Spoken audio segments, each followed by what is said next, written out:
Thank you all for being here. For those of you who don't know me, I'm Stephanie Brown, the President and CEO of Explore Asheville and the Buncombe County TDA.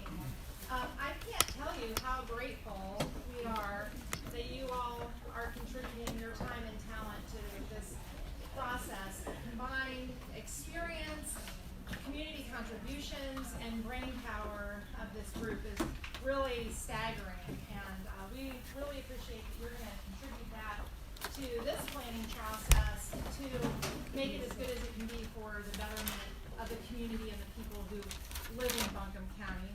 You're going to hear more about this planning process and the roles and responsibilities of this group and other groups. For the folks who've joined us here today as public, we appreciate that you've come, and you'll hear more about the ways the public will be engaged throughout this process as we move along today. And we're going to spend the first half an hour or so laying a foundation. I've gotten lots of questions from many of you, so hopefully by the time you leave today, it'll be crystal clear. You're here to provide your voice, the perspectives of the stakeholder groups that you represent, and then we also hope that you'll be a source of knowledge and information about this planning process in your networks and your stakeholder groups. And as there are additional opportunities for public input, that you will help spread the word and encourage that kind of participation. So I'm going to get started with this. There's varying degrees of experience in this room with what the TDA is and what we do and how this money has been invested. So we're going to give you a brief overview about that. If there's still a lack of clarity as you're leaving the room and you want to know more, just let us know. We're going to kick it off with really just an overview of what the Tourism Product Development Fund is and what it has done, and how this process is a little bit of a shift. And I just learned about the on-switch. Okay, yay! And how it's impacted the community. And then Chris Kavanaugh is going to back up a little bit and explain what the TDA's function is.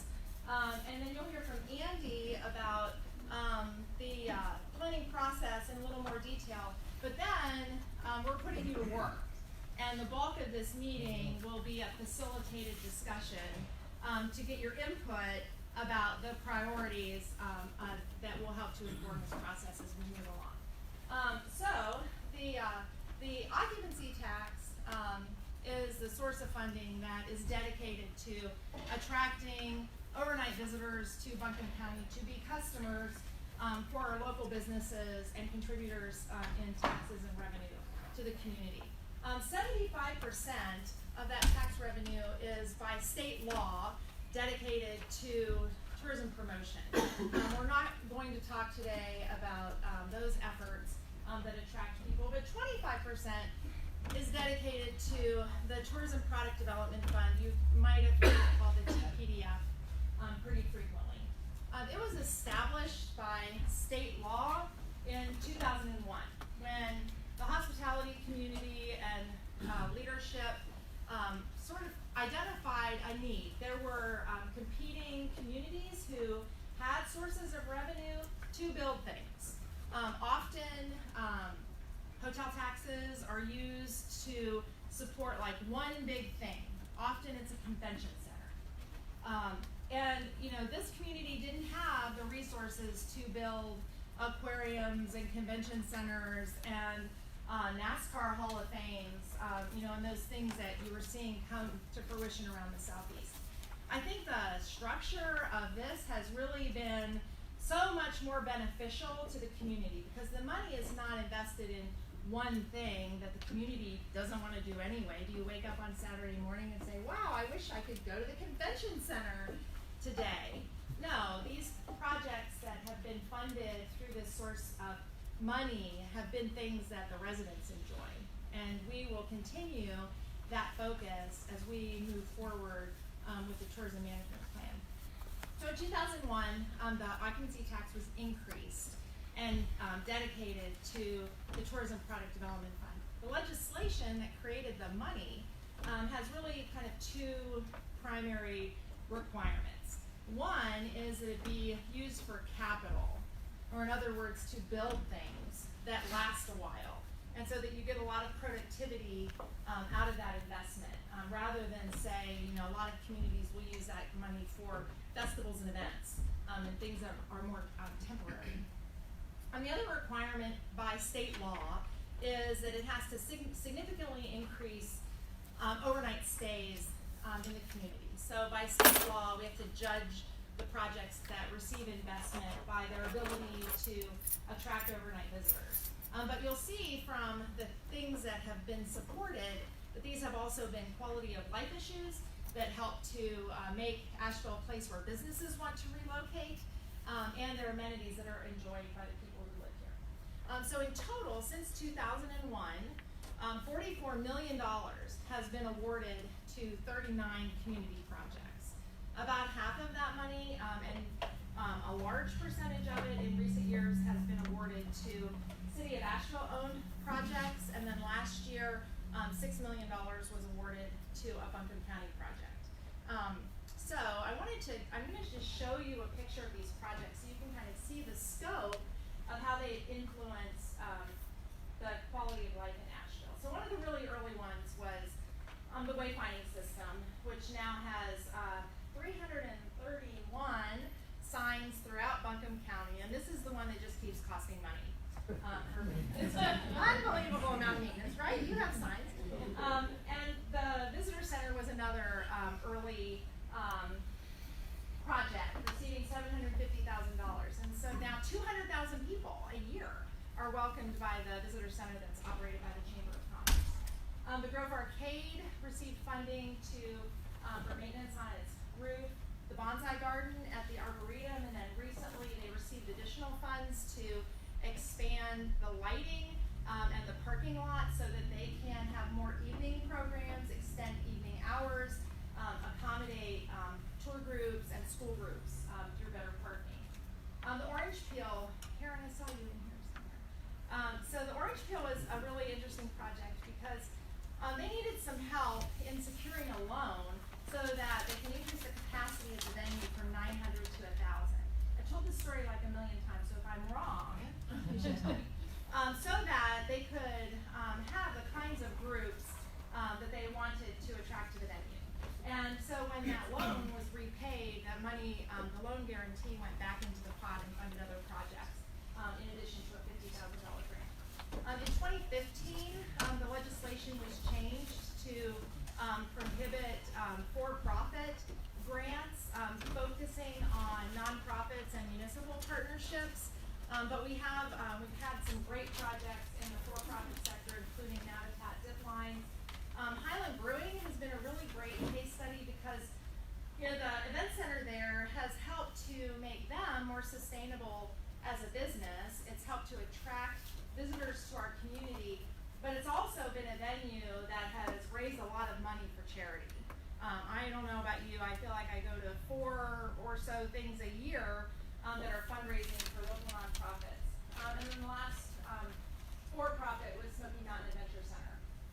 We've done a series of grants for cultural institutions, including Montford Park Players, Asheville Community Theater. They're about halfway done. They've renovated the main stage, and then we'll be creating additional performance spaces.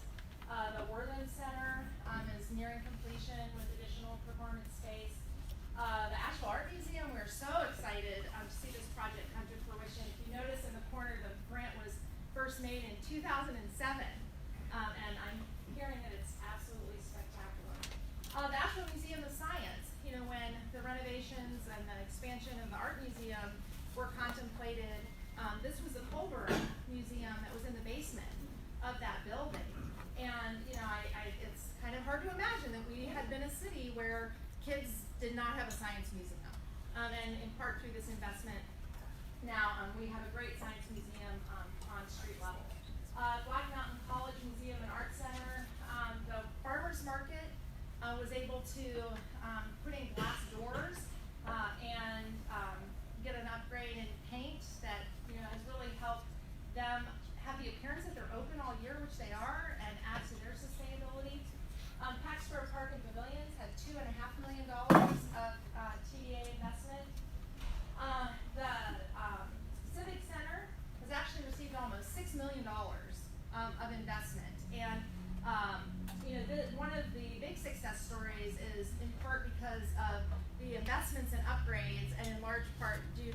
leadership of Chris Corral, this venue now doesn't lose taxpayer money anymore. At its worst, it was losing a couple $1 million a year that was being subsidized by taxpayers. So not only was occupancy tax invested to upgrade the facility, but it helped make it an overall more sustainable facility. Riverfront destination, have you all driven down there? Very, very exciting to see this project come to fruition. Carlton's been a leader on the Riverfront Redevelopment Commission. The city had requested and received 3 grants totaling $2.1 million. And city staff had done such a fantastic job of educating the TPDA committee and the TDA about the scope of this project and the importance of this project, that when the construction bids came in much higher than expected, and the city was faced with the potential of not constructing the southern section in the first phase, the TDA was able to proactively offer an additional $4.6 million so that southern section down Riverside could be constructed and really make good on the promises that had been made to the community that fostered investment, and so really excited to see this new part of our destination emerge. This is a kind of a small one. This one's a little bit near and dear to me because the very first time I ever went kayaking was with the Riverfront Redevelopment Commission on my birthday, which is relevant because it's cold on my birthday. and so lots of us had never kayaked before, and so we go down there and you're dragging your kayak, and the idea was you're going to slide down this mud bank and hope that you land upright in your canoe, in your kayak. And one dear person in our group did not land upright. But the point of this is that I think Asheville has had a reputation for outdoor recreation and some other amenities that we're now just living up to as we invest in infrastructure and create the kinds of experiences that our visitors expect.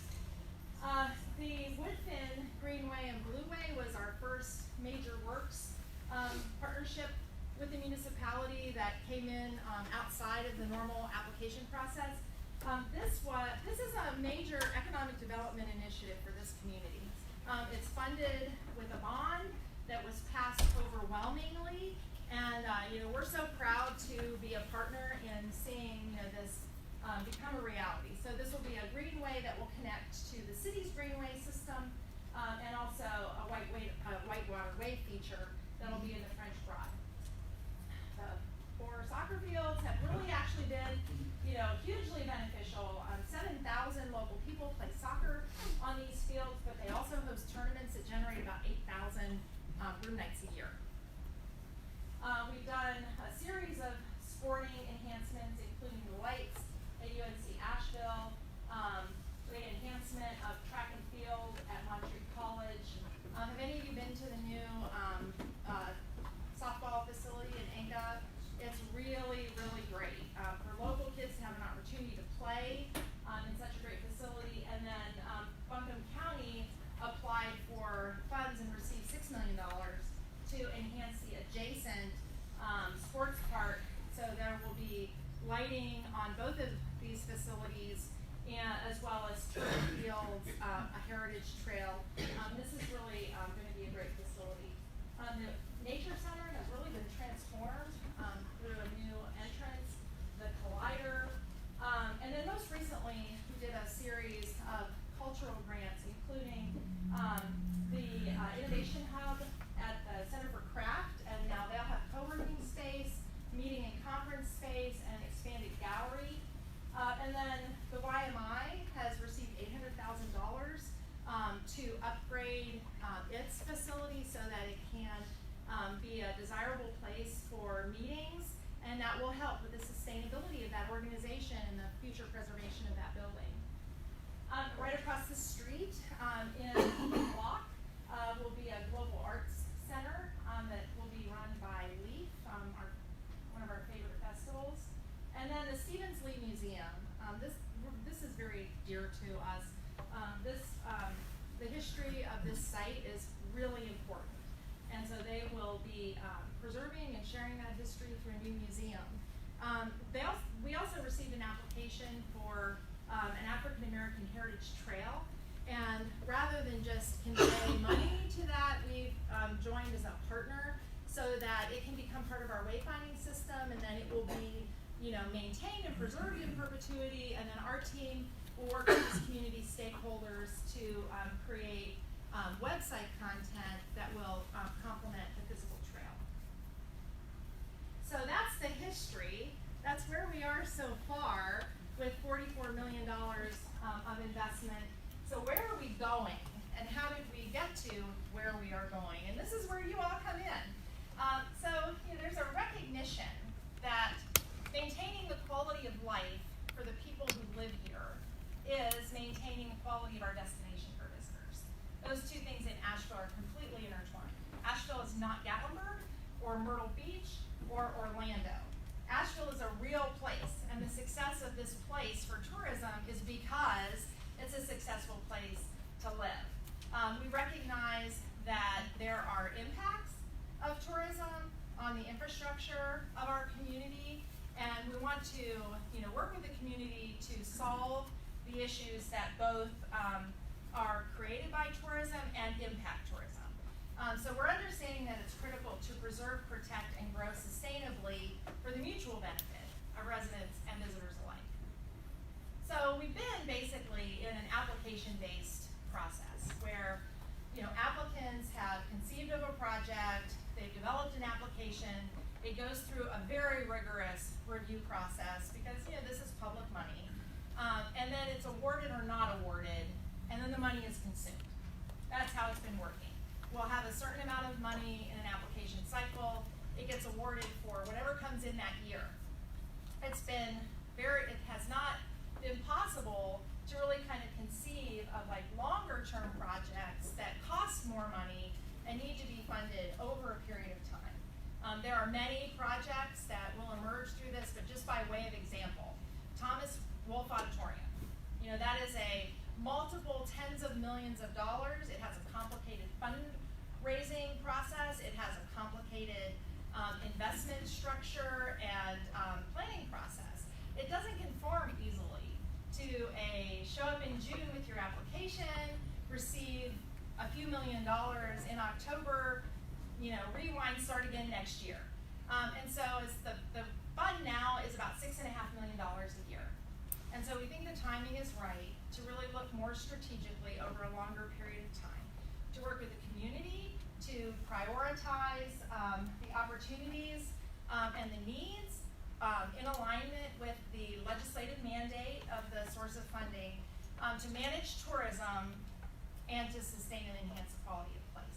So there are three big shifts away from the philosophy of the application-based process. One, the first, is a community engagement process to establish priorities and needs and opportunities. I think this is inherently a process to work with public partners because they have the more monumental needs and opportunities. But when we get to the podium in a year and we're announcing the direction for funding in the future, we want to make sure that that's reflective of what the community has seen as the priorities and the opportunities. The second is collaboration. So rather than have just an application come in from UNC Asheville or the City of Asheville or Buncombe County, we want to work with these public partners to kind of identify, how do we align an opportunity and a need with the goals of the fund? How do we add some tourism management practice to that so that we're mitigating the impacts of tourism as we make these investments? But the third and probably the core of this strategy is to plan for this investment over a longer period of time so that we can optimize these investments for the greatest benefit to the community, and rather than say, well, these are the projects that get this year's funding, hopefully we'll end with kind of a matrix of, well, this project doesn't need money for 5 years because it's in a fundraising and planning process. And so we can park it so that municipal partner understands that the TDA is on board with that project, but we can still fund other things that are progressing at a different pace. So I hope that makes sense.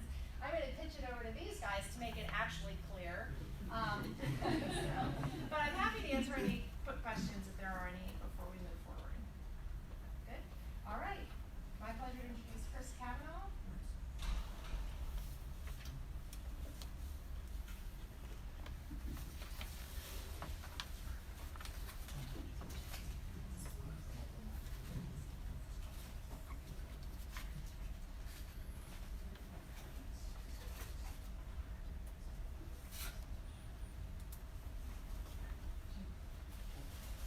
morning, everyone, and again, I'll echo what Stephanie said. Thank you very much for being here. There's an awful lot of brain power in this room.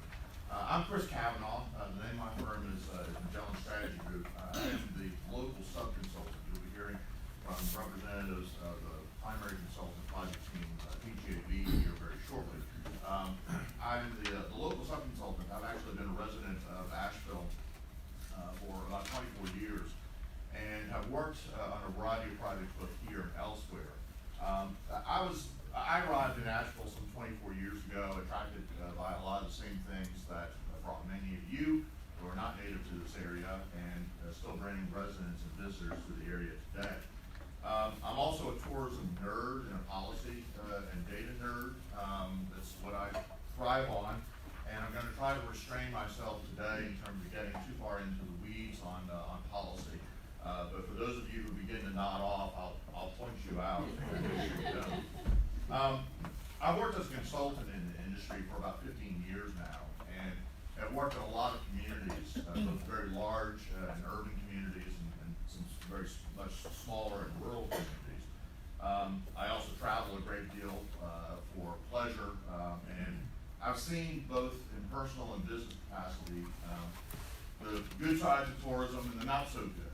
I've seen communities that have fully leveraged tourism for the benefit of the community.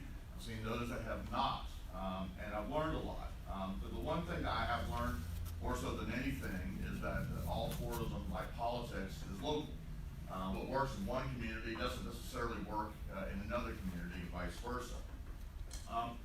And so with that in mind, after I arrived here in 1995, I began learning a lot about the history of North Carolina tourism, and the creation of one of the first tourism development authorities in the state of North Carolina, Buncombe County TDA. That was in 1983, and that was largely driven by the question of what if. Soon after I got here, tourism stakeholders began asking what if again, which led to the creation of the Tourism Product Development Fund that you heard Stephanie talk about today. That was asking the question, what if we invested in new visitor experiences that also benefited residents of the community. That idea was first endorsed by stakeholders in 1999 and enacted in Raleigh in 2001. So here we are 20 years later asking the question, what if? And that's a good thing. And I think that's a good theme for us to think about over the next year or so, is what if. So a little bit first into the weeds on what the TDA is. Those of you who have been here for a while may have heard of those three initials.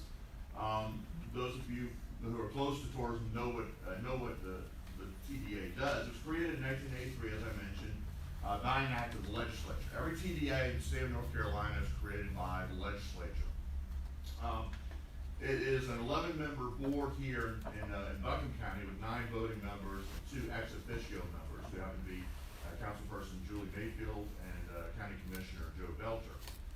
By law, the voting representatives have to be from accommodations and non-lodging tourism-related businesses. Again, that varies from community to community. The TDA actually contracts with and oversees the work of the Explore Asheville Convention and Visitors Bureau, which is an independent 501c6 organization. So those are technically two separate organizations related by contract. And they oversee the 6% occupancy tax that is levied on all accommodations in Buncombe County. That's the maximum allowed in the state, 6%. Now there's an asterisk there because technically there's one community, Mecklenburg, which has an 8% occupancy tax. An additional 2% went to fund the development of the NASCAR Hall of Fame. This is the mission and vision of the TDA, and they have to walk this line between attracting and servicing visitors, overnight visitors principally, generating income, jobs, and revenues, and also trying to maintain this vision of retaining a unique, authentic, and environmental charm of the community. And they represent all of Buncombe County. And a lot of our focus is certainly on Asheville because of the amount of economic activity within the tourism economy generated within the city. But they do represent all of the county, which is an important point to remember. As I mentioned, the first TDAs in North Carolina were created in 1983. One thing to keep in mind that's really important is that occupancy tax laws vary from state to state. they don't vary as much within the state of North Carolina from community to community, but generally they vary very much from state to state. So your experience in one state may be in another, in a community in another state, may be very different from what we have here in Asheville. All lodging guests pay both occupancy tax and sales tax. For those of you wondering, short-term rentals, particularly those on Airbnb, Airbnb collects sales and occupancy tax in North Carolina for all of their properties, remits it back to the state, who then remits it back to the local jurisdiction. Since 1997, most of the occupancy tax laws in the state have been fairly consistent due to the enactment of guidelines in 1997, which primarily say that at least 2/3 of occupancy tax revenue has to be spent on destination promotion, and that's 1/3 on quote-unquote tourism-related purposes.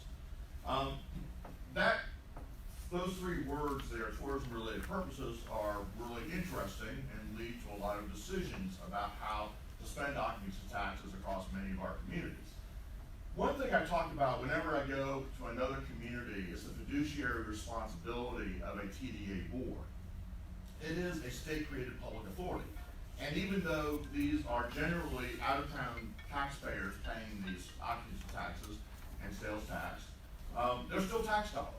And so the TDA board, as this public authority, has to act in the best interest and in accordance with the specific legislation governing the use of those taxes. And that's really important because you want to try to avoid a situation like what's going on up in Currituck County now, where 2 weeks ago, the stakeholders in Currituck decided to sue their TDA. Now, they have an interesting situation where their TDA is actually made up of their county commissioners. They don't have stakeholders, tourism stakeholders on the board there, and they have made some questionable decisions over the history of their occupancy tax spending. So they actually are being sued by their tourism stakeholders to try to claw back some of the $40 million that they've spent on some questionable projects there. So this fiduciary responsibility is really what drives much of the TDA board in all North Carolina communities. This is the specific language that is in Buchan County's legislation governing its occupancy tax. That says 3/4 of the funds may be used only to further development of travel, tourism, and conventions in the county through state, national, and international advertising and promotion. Stephanie talked a little bit about that earlier. And then the creation of this tourism product development fund, and that's the exact specific language there. Stephanie talked a lot about the TPDF already. I wanted to just mention that there is a committee that has historically reviewed proposals from applicants and made recommendations to the board. Again, these are the current legislative requirements. This is what's currently in the legislation and how the fund has traditionally been used over the last, since 2001, over the last 18 years. Funding can be made via outright grants. It can be used to guarantee loans. You saw the example of that with the orange peel, or can include participation in pledges of debt service. We've not done that in Buchan County yet. It's not been used in that way. There are some restrictions on how the TPDF can be used in terms of debt service. I'll just point out those two bullet points right there. Also important here too is that TPDF is not required to exhaust all funds in a given year. You can let the fund build up over time. So if we wanted to not spend a single dollar of TPDF dollars for the next 10 years and have a really, really big pot of money at the end of 10 years, you can do that. That may not necessarily be in the best interest of either tourism or the community, but by law you can actually do that. One other key thing in the current legislation is that projects must be expected to significantly increase patronage of lodging facilities. That's one criteria, but the committee has also used a variety of other criteria to evaluate projects. So let's talk a little bit about you and why you're here today. And I want to thank you again for being here and being part of this of the process. The Community Leadership Council is a volunteer committee that you are going to help provide broader community perspective and feedback from a variety of voices. We have a lot of non-tourism folks here in the room today, and that's by design, and that's a very big thing. I'll also talk a little bit more about broader community engagement here in a couple more slides. The goal is to help create a more synergistic approach to the use of those TPDF dollars that will, in a manner that will foster the present and future improvement needs of the community while developing assets to attract visitors. So we've got to find a path, if you will, that will work to satisfy the requirements of the legislation and at the same time will also benefit the community. I think doing this more in a more proactive fashion and trying to find a way to do that is a big reason why this process is going on today and why you're here. The Community Leadership Council will review project progress, share feedback and insights, and serve as a sounding board throughout the process. One thing that's really important too is that this is the first meeting, but certainly not by any means the last meeting. There will be plenty more opportunities for your input. We are here to listen today, but it's just the beginning. There will be plenty more opportunities. We have a narrow window of time that we have you here today, and we're going to make the best use of that. There's also a steering committee, and that steering committee is providing some functional oversight at the request of the TDA board. They basically are people who have had previously served in the TPDF committee and have significant experience evaluating TPDF projects. And as I note, they have a history of asking really tough questions, again, to help satisfy that fiduciary responsibility of the TDA board. One last thing I want to point out too, before we talk about community engagement, there's a variety of other resources who are going to be brought into this process. And in fact, that process has already begun. The city of Asheville and Buncombe County governments already have their own project teams, which have already met with the PGAV team. They have provided updates and will continue to be doing so. Updates on projects already in development or in planning stages throughout the county. And the county staff has also provided input from meetings that they've had from meetings that they've had with Black Mountain, Weaverville, and Woodfin town governments, which have been very, very beneficial to working with those groups and getting their feedback, and we will continue to work very closely with all parts of that process. I want to last talk about community engagement. This is really the first step in community engagement, and still to come, as you'll hear shortly in the next phases of the process. We're going to be executing a resident sentiment survey that will try to get as much feedback as possible as part of this process. We will be holding public input sessions as a part of this process, particularly during the next phase of work. And we're still looking for other opportunities for community engagement, both online and off. The CBB on the AshevilleCBB.com website has already created a place where people can sign up to receive updates on the project.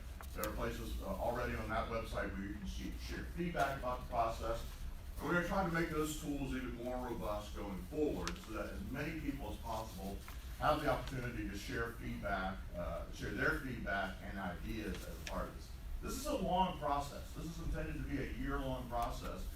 And we want to make sure that we gather as much public input as possible. This is a very, very important stage in the history of tourism in this community, and we want to make sure it's done right. So I want to turn it over now, just real quick update on the planning process.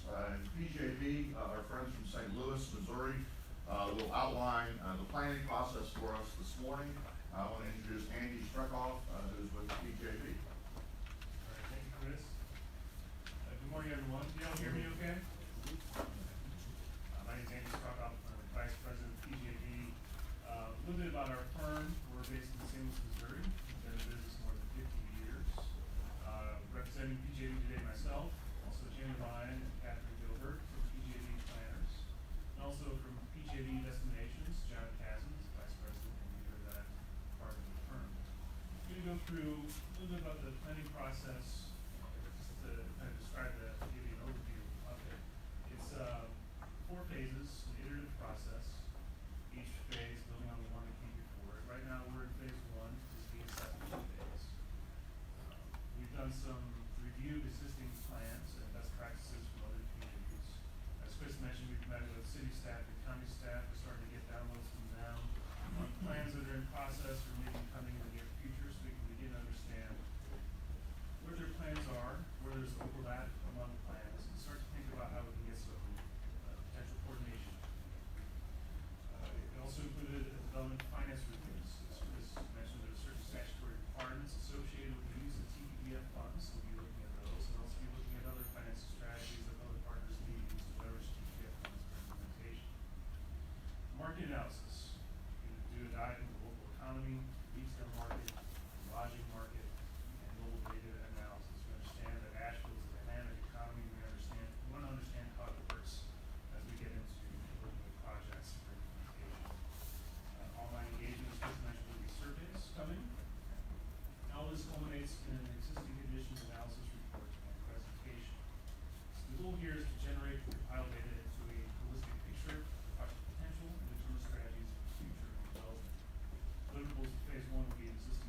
to speak to phase 3, I think specifically because as a designer and a planner for the past 20 years, this is the stuff that gets me excited, so I get excited when I get to this phase.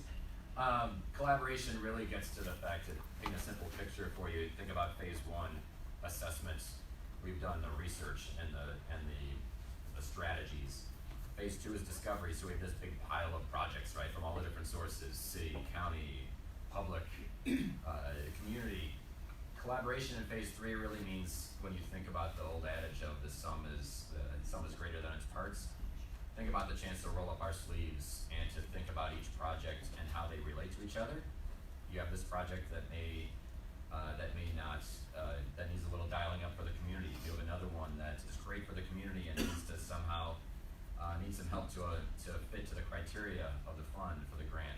What happens if we put it together and think about it, and can two separate projects that aren't talking to each other right now learn from each other and put it together to become a great asset and a great opportunity? So when you think about collaboration, we're going to go through a series of meetings with, again, sitting down, rolling up our sleeves with the city and the county, have people talk to each other, even from you, right, presenting these thoughts to be able to get everybody's input, to facilitate that input, and then to think about these projects in a different way. So when you think about the deliverables for this phase, you start to get into the good-looking, exciting, pretty pictures, right?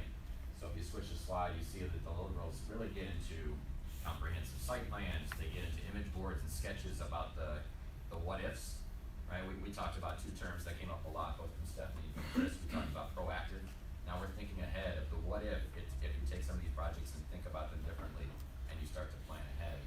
So a lot of these deliverables are creative in nature, but at the end of the process, we should have the opportunity where now we're all working together in a collaborative way, but we've also taken each one of these projects and gotten the best out of them.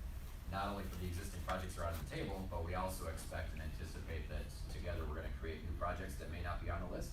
And when you start to think about how these projects relate to each other, all of a sudden new ideas are going to come. So at the end of this phrase, the list of projects and how they relate to each other will be relative to the great list that we did in Discovery, but now they're positioned differently, and now they're really set a great stage for phase 4, which is prioritization. So the same way that you think about how the sum is greater than the parts, what happens if you think about these projects?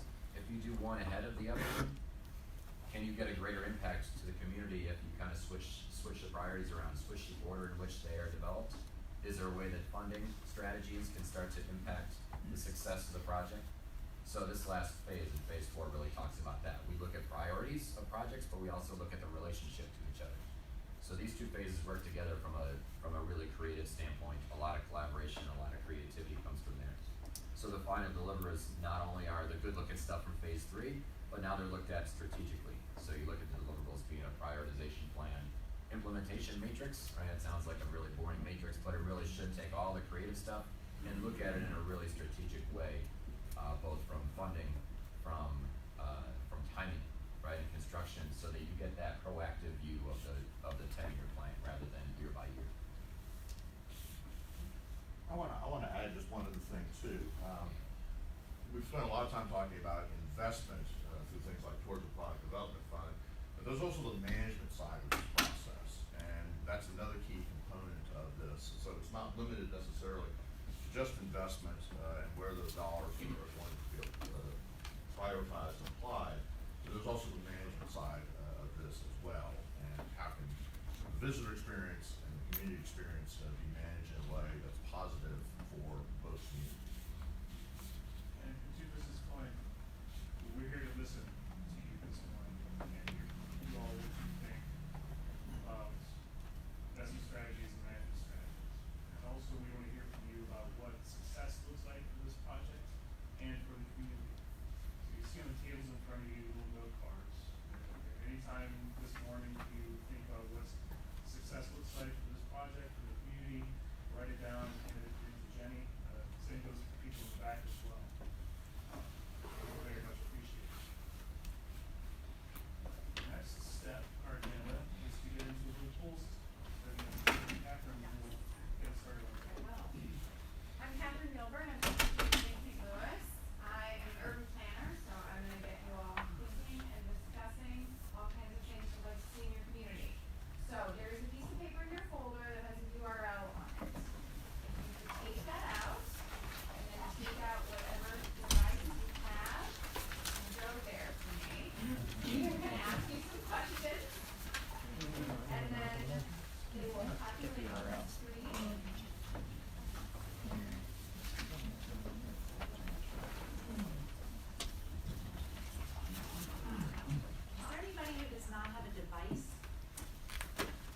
Oh, yes,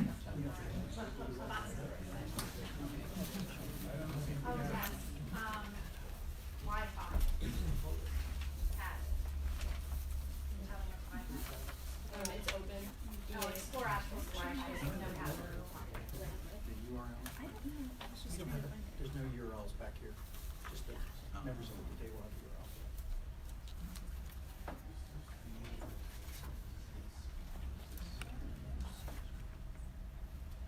Okay, so if everyone has that up on their device, the first question is, what does success look like? So when you're thinking about this process and how this year engaging with the community, what the end result might be, what comes to mind when you think of success?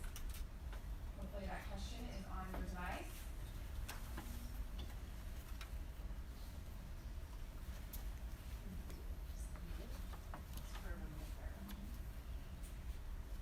Is anyone having trouble getting to the URL?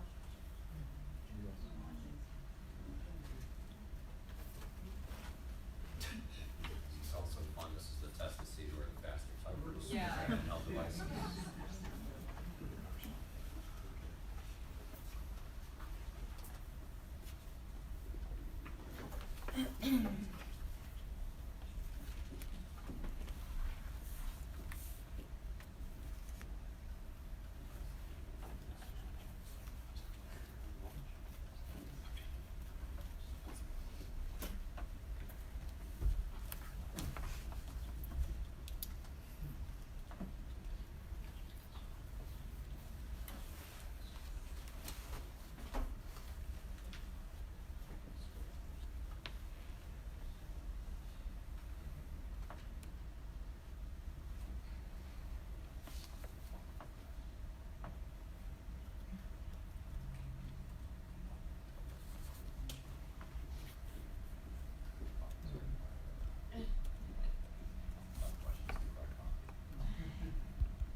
I put yours. Me too. There's gonna be several by now.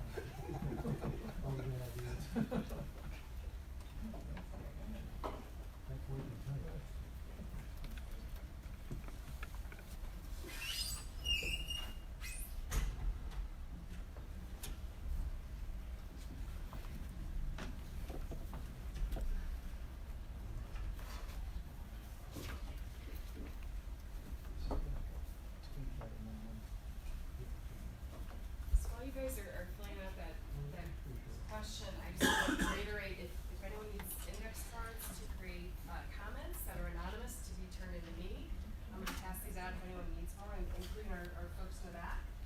So if you need another card, raise your hand, please. Okay. The reason we are doing these, index cards again is just if you have a comment you wanna share, and you feel more comfortable sharing it privately with us, we will take all of your comments and put them into our final report to make sure everyone is heard. So, if anyone needs anything, just let me know.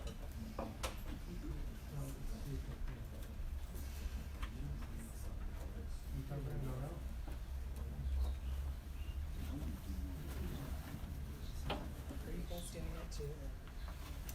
We don't have a URL. No? Does anybody need help? Oh, it is? We can do the cards. So, I know that they're not doing it. Yeah, it's definitely right.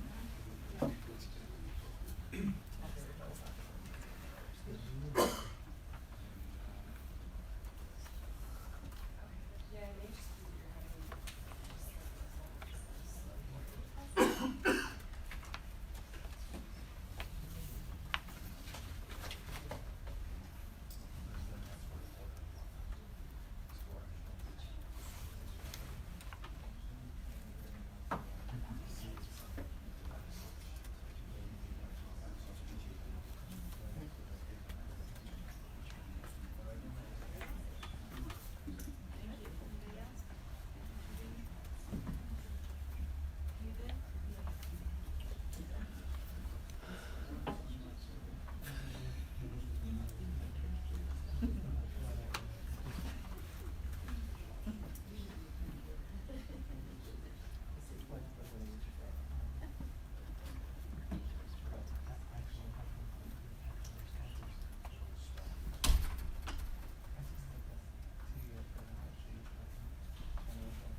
a question about participation? Can the peanut gallery here participate in the poll? I mean, does this matter? It's more just the thinking process.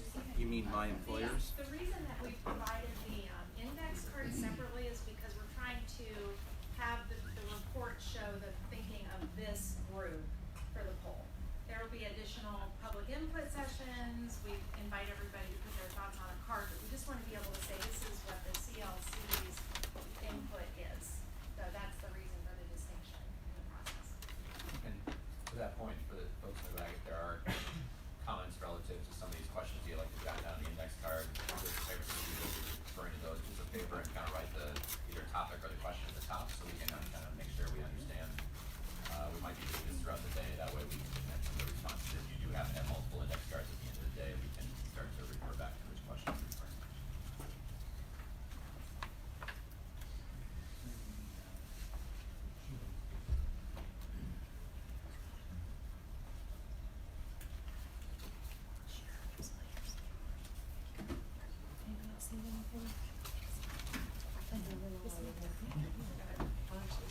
I know, right? Thank you. You're welcome.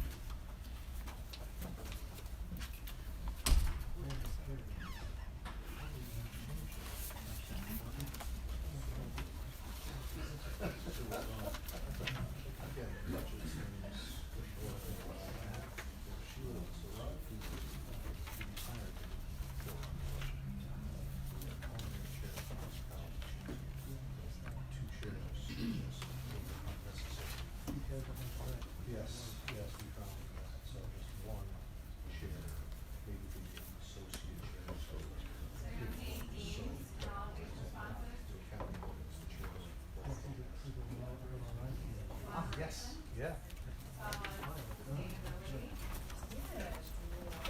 Community building. community building, equity, Inclusivity. inclusivity, thank you. I think maybe this one, what do you think?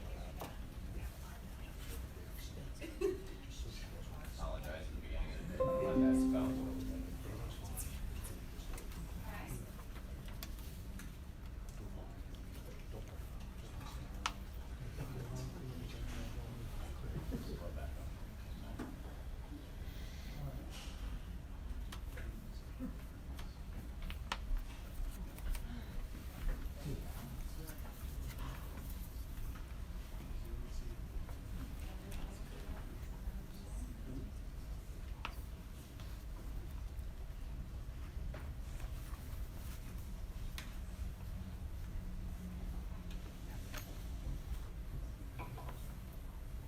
Think we're ready for the next question? All right. Yes, yes. So think about what are the problems you would like the TMIP process to address? When you think about what we're doing over the next year, what are the problems you think this process could address?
planted them in the audience.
Can you do more than one?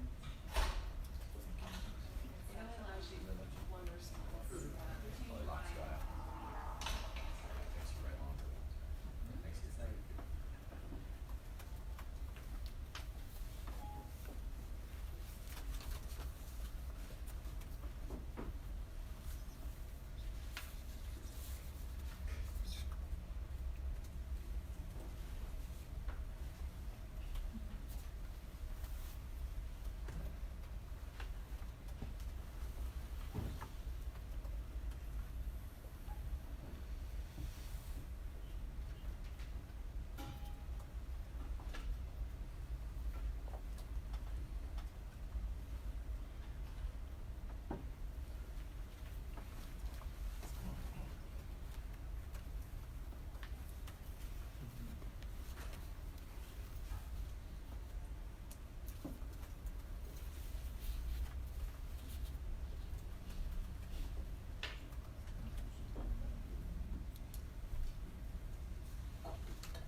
Most people are finished, we'll just go through and see.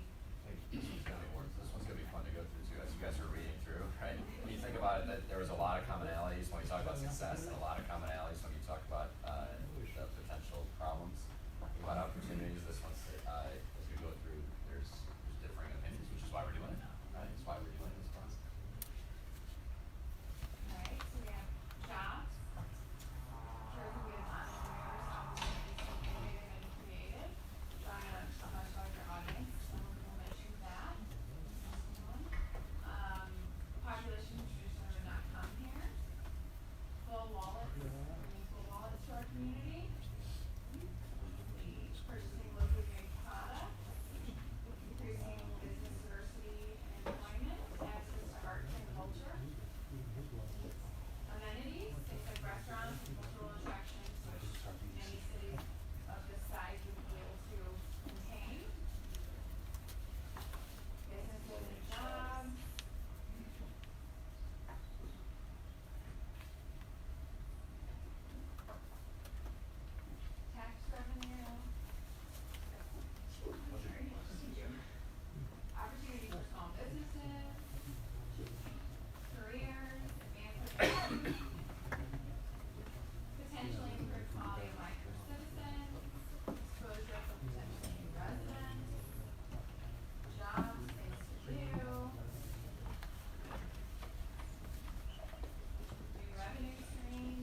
love to see education included in there somehow. It is an opportunity that tourism can provide some funds for. I'd like to suggest adding racial inclusivity. Okay.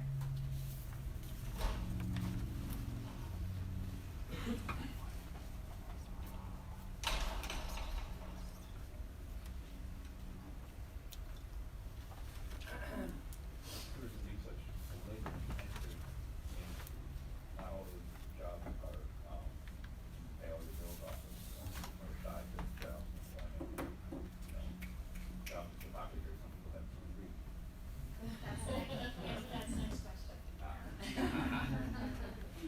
Thank you. Good segue. Yeah, there you go. Okay, so now think about the challenges that tourism brings.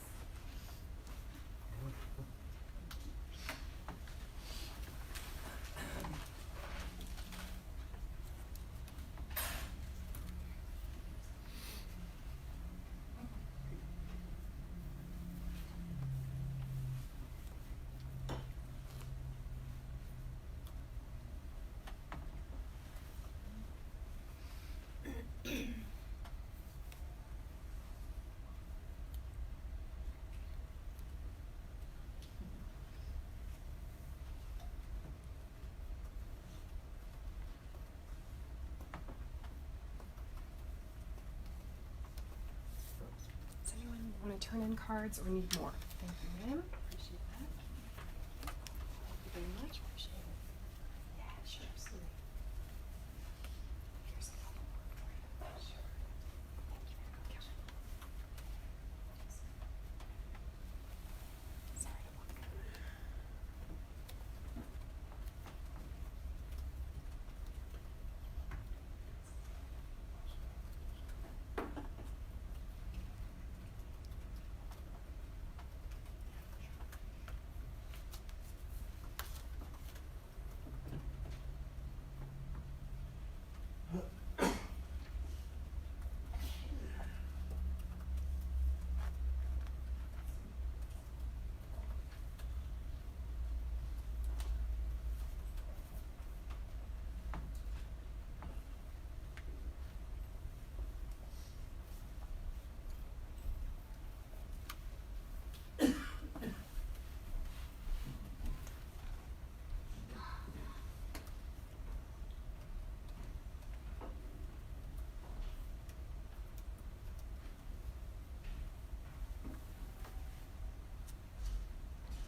Okay.